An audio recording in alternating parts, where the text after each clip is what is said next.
Welcome back to day 198 of our Bible in a Year reading plan. My name is Ebony, and today we will be reading Isaiah chapter 27 through 31. So let's dive into the Word of God. In that day, the Lord will take his terrible, swift sword and punish Leviathan, the swiftly moving serpent, the coiling, writhing serpent. He will kill the dragon of the sea. In that day, sing about the fruitful vineyard. I, the Lord, will watch over it, watering it carefully. Day and night I will watch so no one can harm it. My anger will be gone. If I find briars and thorns growing, I will attack them. I will burn them up, unless they turn to me for help. Let them make peace with me. Yes, let them make peace with me. The time is coming when Jacob's descendants will take root. Israel will bud and blossom and fill the whole earth with fruit. Has the Lord struck Israel? Has he struck her enemies? Has he punished her as he punished them? No, but he exiled Israel to call her to account. She was exiled from her land, as though blown away in a storm from the east. The Lord did this to purge Israel's wickedness, to take away all her sins. As a result, all the pagan altars will be crushed to dust. No Asherah pole or pagan shrine will be left standing. The fortified towns will be silent and empty, the houses abandoned, the streets overgrown with weeds. Calves will graze there, chewing on twigs and branches. The people are like the dead branches of a tree, broken off and used for kindling beneath the cooking pots. Israel is a foolish and stupid nation, for its people have turned away from God. Therefore, the one who made them will show them no pity or mercy. Yet the time will come when the Lord will gather them together like hand-picked grain. One by one he will gather them, from the Euphrates River in the east to the brook of Egypt in the west. And that day the great trumpet will sound. Many who were dying in exile in Assyria and Egypt will return to Jerusalem to worship the Lord on his holy mountain. Amen. So that is the end of chapter 27. We see the Lord declaring why he is punishing Israel and sending them into exile, but it ends on a note of hope, saying that the Lord will bring them back to their land. So let's go on to 28. What sorrow awaits the proud city of Samaria, the glorious crown of the drunks of Israel? It sits at the head of a fertile valley, but its glorious beauty will fade like a flower. It is the pride of a people brought down by wine. For the Lord will send a mighty army against it, like a mighty hailstorm and a torrential rain. They will burst upon it like a surging flood and smash it to the ground.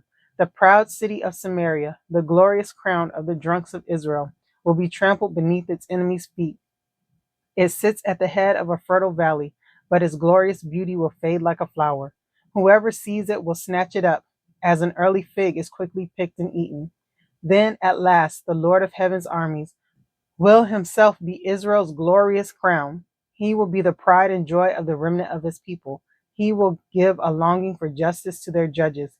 He will give great courage to the warriors who stand at the gates. Now, however, Israel is led by drunks who reel with wine and stagger with alcohol. The priests and the prophets stagger with alcohol and lose themselves in wine.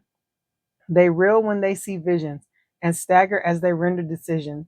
Their tables are covered with vomit. Filth is everywhere.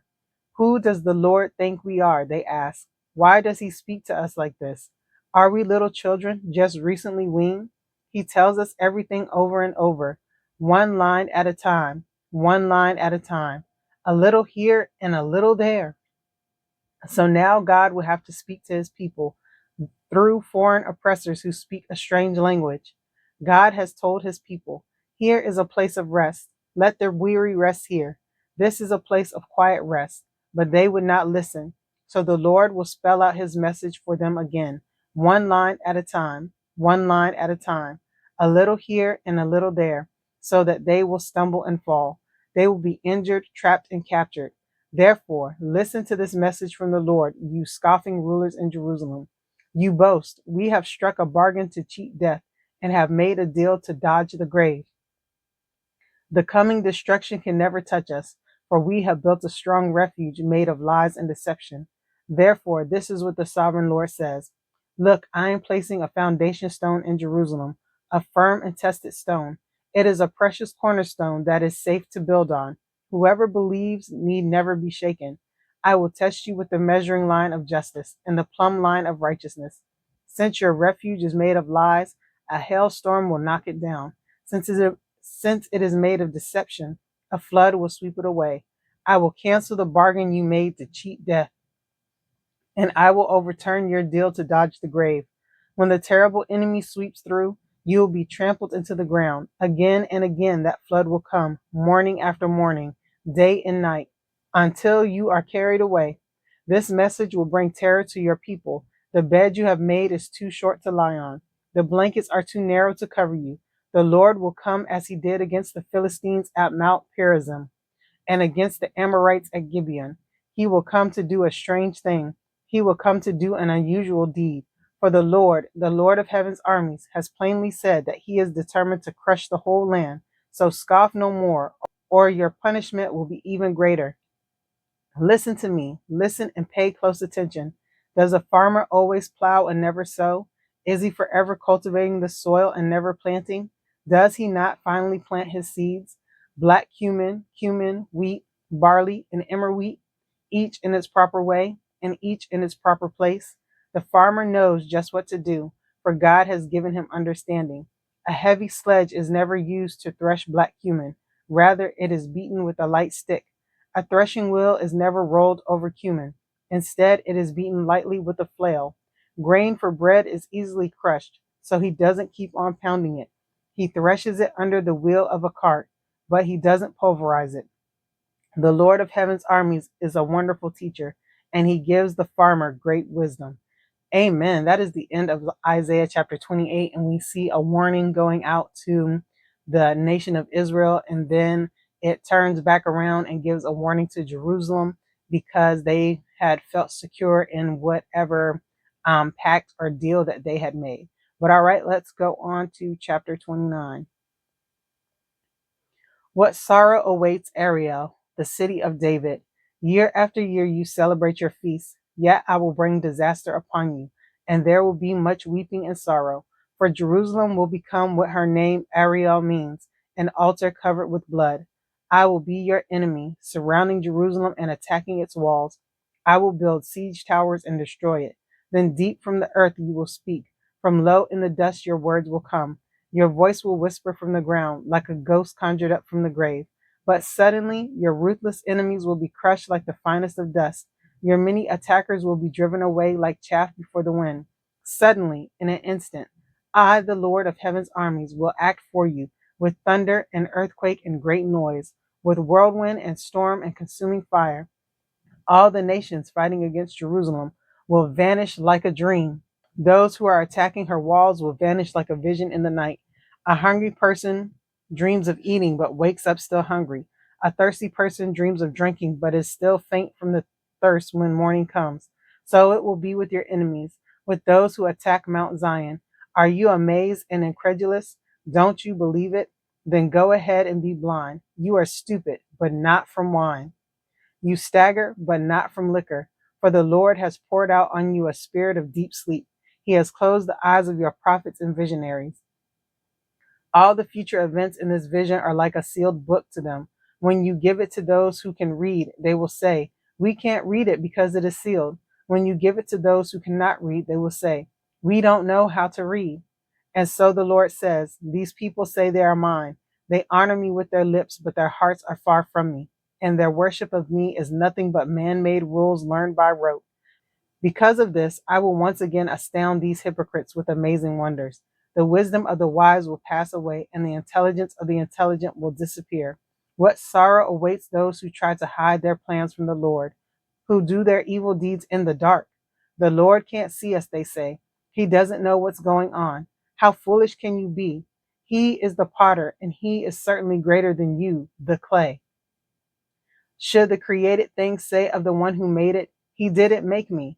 Does a jar ever say, "The potter who made me is stupid"?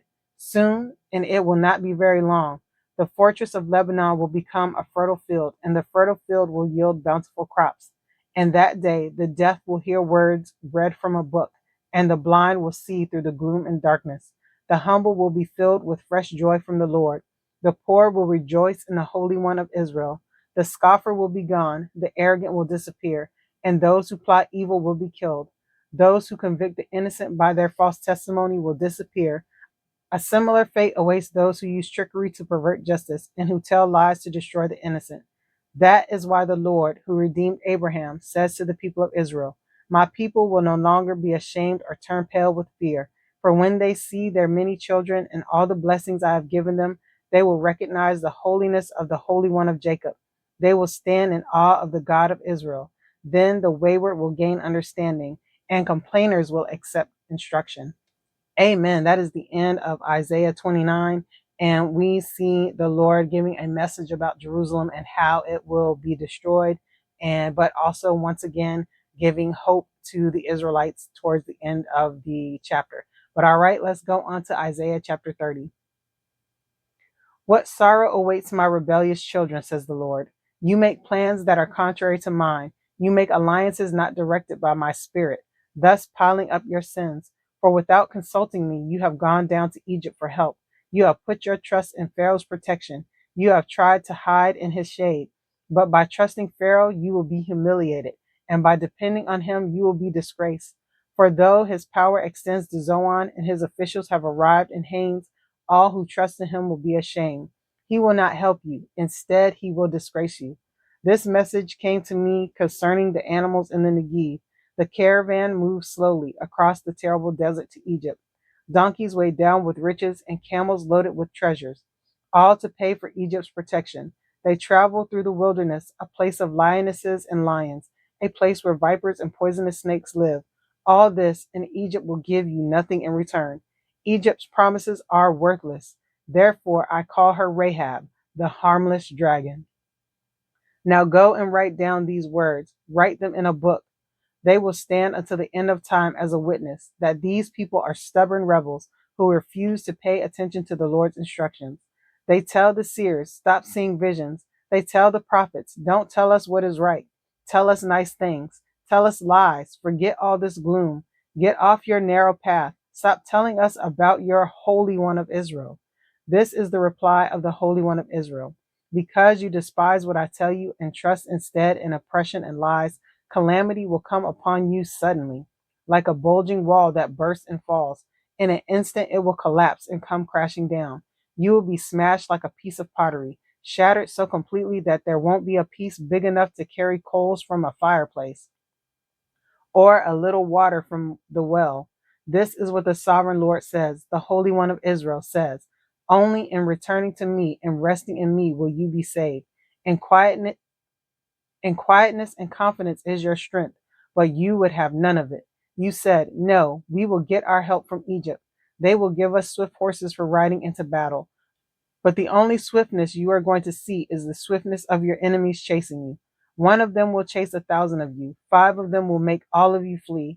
You will be left like a lonely flagpole on a hill or a tattered banner on a distant mountaintop.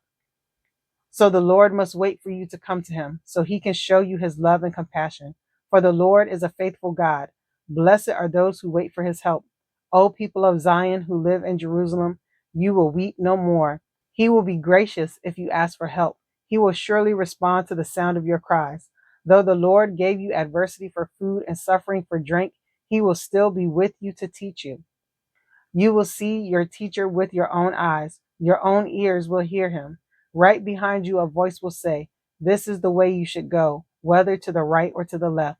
Then you will destroy all your silver idols and your precious gold images. You will throw them out like filthy rags, saying to them, good riddance. Then the Lord will bless you with rain at planting time. There will be a wonderful harvest and plenty of pasture land for your livestock.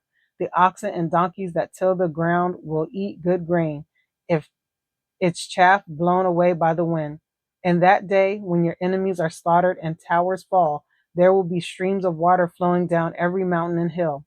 The moon will be as bright as the sun, and the sun will be 7 times brighter, like the light of 7 days in one. So it will be when the Lord begins to heal his people and cure the wounds he gave them. Look, the Lord is coming from far away, burning with anger, surrounded by thick rising smoke. His lips are filled with fury. His words consume like fire. His hot breath pours out like a flood up to the neck of his enemies. He will sift out the proud nations for destruction. He will bridle them and lead them away to ruin. But the people of God will sing a song of joy. like the songs at the holy festivals. You will be filled with joy as when a flutist leads a group of pilgrims to Jerusalem, the mountain of the Lord, to the rock of Israel. And the Lord will make his majestic voice heard, for he will display the strength of his mighty arm. It will descend with devouring flames, with cloudbursts, thunderstorms, and huge hailstones. At the Lord's command, the Assyrians will be shattered. He will strike them down with his royal scepter. And as the Lord strikes them with his rod of punishment, his people will celebrate with tambourines and harps. Lifting his mighty arm, he will fight the Assyrians. Topheth, the place of burning, has long been ready for the Assyrian king. The pyre is piled high with wood. The breath of the Lord, like fire from a volcano, will set it ablaze. Amen. So that is the end of chapter 30. We see the Lord talking about Judah's treaty with Egypt and how worthless it is, and him talking about Judah's rebellion and how they're going to be punished for rebelling against the Lord and refusing to turn to him for help. But we also see once again that the Lord is also promising a blessing on his people when they finally give up and turn back to him and worship him. But all right, let's go on to chapter 31.